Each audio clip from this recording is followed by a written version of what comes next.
Hi, this is Scott, Kilo Sierra 6, Delta Alpha Yankee, and today I'm going to be talking about the fine art of radio review and some factors you might want to consider when you're reviewing radios that you might intend to purchase and use. Um, I think first I should remind everybody that kind of the purpose of this channel. This is, as far as ham radio channels go, this one's a little bit different than others. The primary and almost complete focus of this channel is towards using radios as safety equipment, using radios for in rugged, harsh conditions. And because of that, I'm going to review radios under a stricter criteria than someone who's just reviewing a radio from a perspective of, hey, is this a cool radio to open up my club repeater and talk to my friends around town? The two missions are completely and totally different. There are lots of radios. You can get a Baofeng UV5R for $27, charge it up, program it, and hop on your club repeater, and you can spend the rest of your ham career with just that piece of gear, and you're good to go. But would I recommend that radio to throw into a pouch and go on a search and rescue mission looking for a missing hiker? No, absolutely not. Wouldn't do it.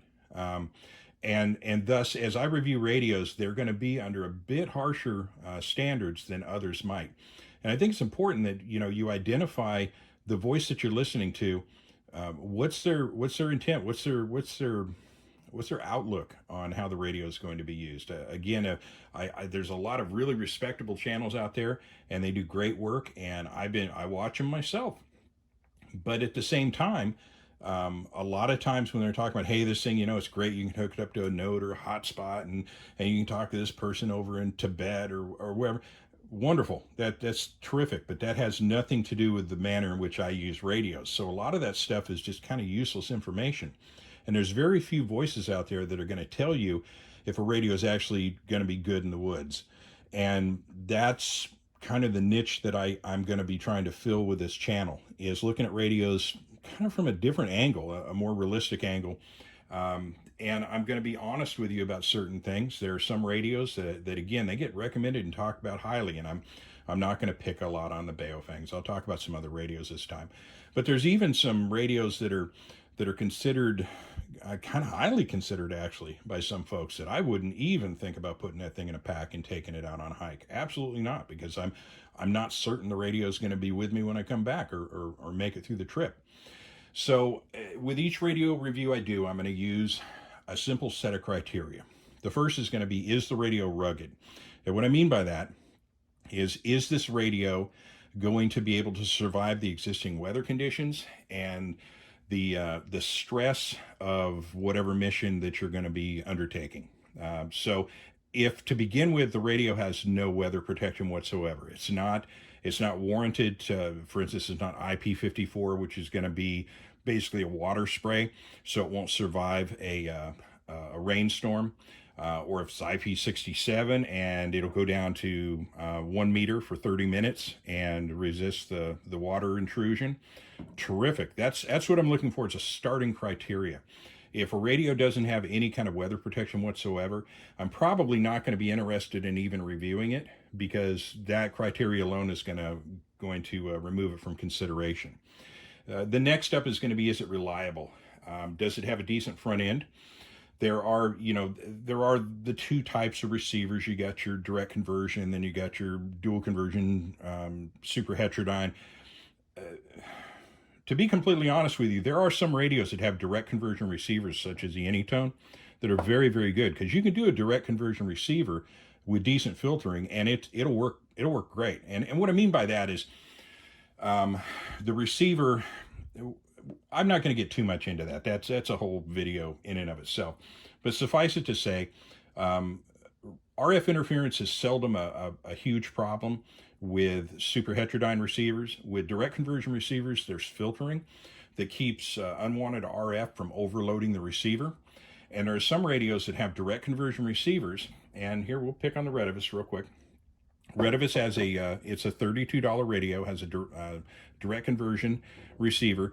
The filtering on this is admittedly better than the Baofeng, but still, if I put this thing on a table next to my laptop, the Wi-Fi signal from my laptop, although the receiver is not even designed to pick up that frequency, just that RF energy coming off of that laptop from about 1.5 feet away will shut this radio down. It won't work.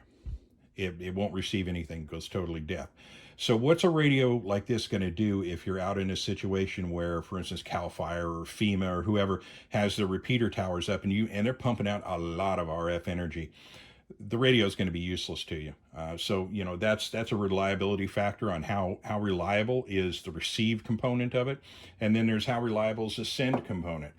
And again, with the Chinese radios, they play pretty fast and loose with their actual performance versus their stated performance. You can find any number of examples on the internet where people have tested these radios, and they say they'll put out 5 watts, and at best they put out 3. They might get close to 5. For instance, I have a BFF8 F8 or whatever it's called. Says it'll do 8 watts. I can't get that thing to do 8 watts on any frequency. And I've tried I obviously haven't tried every frequency, but I haven't gotten even close to it. Whereas the more reputable manufacturers, if they say it does 5 watts, most of the time it's going to do 5 watts. So that's kind of important in terms of reliability. And just does the radio even work? The battery life is another issue too that we'll talk about later. But those are some of the factors that come in. So first off, is it rugged? Will it survive the trip? Is it reliable? Will it work during the trip? And lastly, it's going to be easy to operate. And that is the third criteria, and it is, of course, very subjective, because what might be easy to operate for one person is not necessarily easy to operate for another. For instance, I find a couple of radios that I'm attracted to in a big way, this ICOM ID51 and this Anytone 868. And a big reason for that is in terms of ease to operate. What we're talking about here most of the time is the menu system, and specifically for me, memory bank navigation. I'd like to organize my channels that I'm going to be using into specific memory banks, and that's just simply a set of memory frequencies that are collected into one section on the radio that can be accessed, so you can group them together by need. For instance, here, I'll show you real fast, and I'll also show you how easy this is to navigate. So this particular bank on this Anytone radio, you see TCA RC1, that's Tulare County Amateur Radio Club, Channel 1, that's our VHF repeater. And the actual bank of channels is called Local AR, that's Local Amateur Radio. So within this, I've got all the frequencies here in my county, and easy to operate, and I keep them all clustered together, and it's a good way to organize things. But if I want to switch over to public safety, let's say I hear a bunch of sirens kicking up around town, I just simply click down, and now I'm in a local law enforcement. And from here, I can navigate all of them. Well, there we go. Got a BOL for a 10851 stolen vehicle, California. So that's how I have it set up. That is easy to operate, and that's one of the reasons I'm attracted to that particular system. The ICOM is similar in the layout, but another radio that I happen to love a lot, the VX6, navigating the memory bank on this is a chore.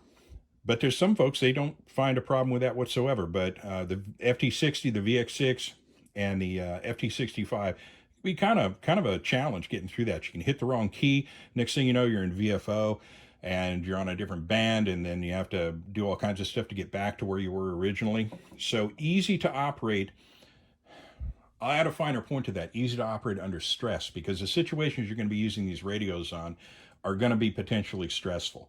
And the last thing you have time to do is take out a manual or do a little trial and error to get to something. I want a radio that I can just operate and it works for me. And for some folks, it's going to be this setup. For some folks, it may be this setup. It's just going to depend. So that'll be a criteria that I'll be adding in. And the last factors that I'm going to be reviewing radios on are things such as cost, availability, aftermarket support, and then what I call oddball factors. And when I say oddball factors, I should probably say compromise factors, because that's when you're going to start saying, hey, some of this stuff isn't as important as I thought in favor of something else. And the first of that is going to be cost. For instance, I'm really big on, excuse me, I'm really big on having a volume and a channel control knob on the top of the radio. Important because if you have it in a pouch, you don't want to be taking the radio out in order to change channels. You want to be able to, two most important things you're going to need to do are select channels and turn the volume up and down. That's what you're going to spend most of your time doing. You're not going to be during those times when you're out on a SAR thing, or, again, if you're patrolling your ranch, you're not going to be fiddling around with the front panel on this thing. You're just going to be using this as an emergency communications device. It's not a playtime anymore. So everything has to be very direct and very easy. So for instance, if I was going on whatever, let's make it simple. Let's make it something very innocuous. Let's say I'm doing a special event such as a triathlon here in town. I'm going to set up a memory bank, and I'm going to find out what frequencies are we using, and I'm going to have a couple of frequencies on there, probably only two, and we're going to go up and down with that. That's all I want to do. It's in the pouch. I can turn the volume up, and I can operate the channel very easily by moving up and down. If I can, I'll program it out so that I can lock everything, and the only thing that operates are these two devices here. That's important. That takes all of the little fumble factors out. Murphy's Law will raise its ugly head every time you're on one of these things, and you'll flip the wrong switch, or you'll have it in a pouch, and you'll press something on the front of this. Next thing you know, you're in a completely different area of the radio.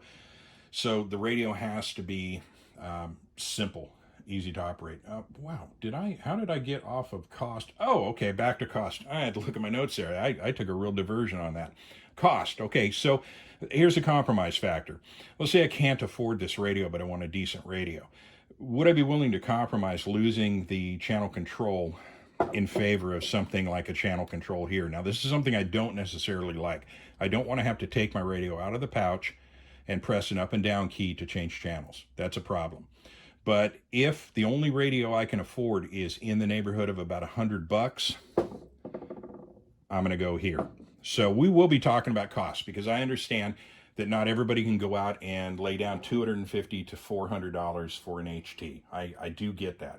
So I will try to present some lower cost radios that are still pretty effective. And along those lines, the two first radios I'm going to review are the FT65 and the FT4X, because we're going to start with what I consider to be the least acceptable radio for uncertain times, and it's those two radios there. Excellent price point, very good radios. There are a couple of compromises involved. There are some features that some of the other radios present that these don't have, but as a good basic analog radio, those fill the mission pretty well, and we'll talk about that during that video. So next is availability. Right now, with the supply chain crisis and the chip factory issue over in wherever the hell the place is, it burned down. At least everybody's claiming that's why they can't make radios right now. There's more to that, but I won't get into that. That's not my thing. But suffice it to say, sometimes you may have your eye, for instance, on an FT70 and you can't find one anywhere. So you may have to look at something else.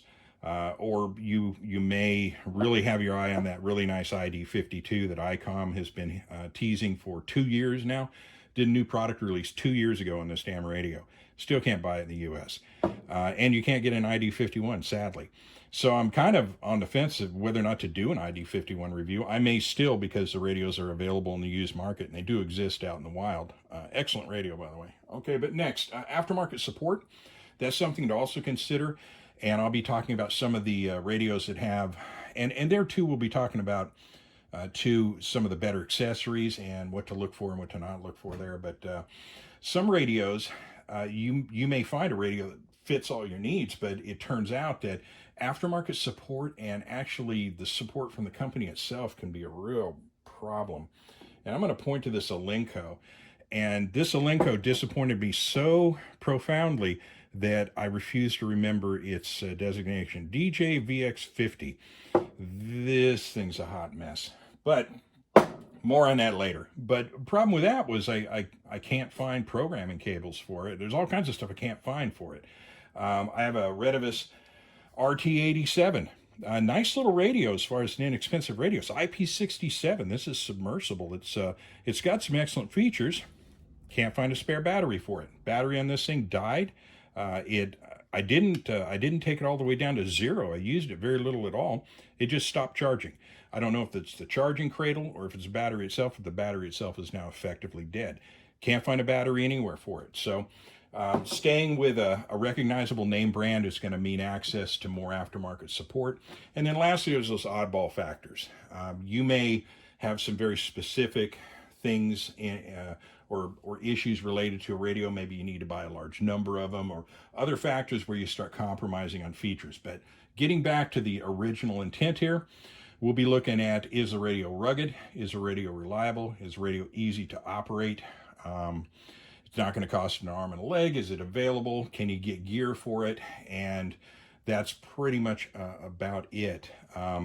So moving forward from here, winter is coming, and so are radio reviews. I have the indoor studio set up so that I can do a little bit more with this radio stuff. And I've got kind of a plan moving forward. And as I said, what you want to look for next is going to be a review on the FT65 and the FT4X. Then we'll get into talking about my favorite radios that I use the most, and getting right down to it, those two radios right there, I use almost every day, oddly enough. Out of all of these, how those two move to the front baffles me sometimes. And then there's this one that's my little guilty pleasure right here. I love this radio, but there's some things. I wish I could grab a Yaesu executive, take him hostage, and force him to make the perfect radio based on this one right here. There's only a couple of things that need to be done to get to perfection on this. More on that later. So with that, I'll bring it to a close. And I thank you for listening and staying with us for the 16 minutes that I've been prattling on about this stuff. But just remember, if you're looking at a radio review, consider who's reviewing the radio first. It doesn't necessarily mean they're giving bad information. It just means that the things they find important may not necessarily align with what you find important. So again, there are going to be people that are going to think my criteria is completely out to lunch and not considered to be particularly valuable at all on any level. I get that. But there will be others that will go, okay, that's information we've been waiting to hear for a while now. And that's kind of what I'm trying to do here. So with that, I'll bring it to a close. Thank you for listening. It's 73s. Have a great day.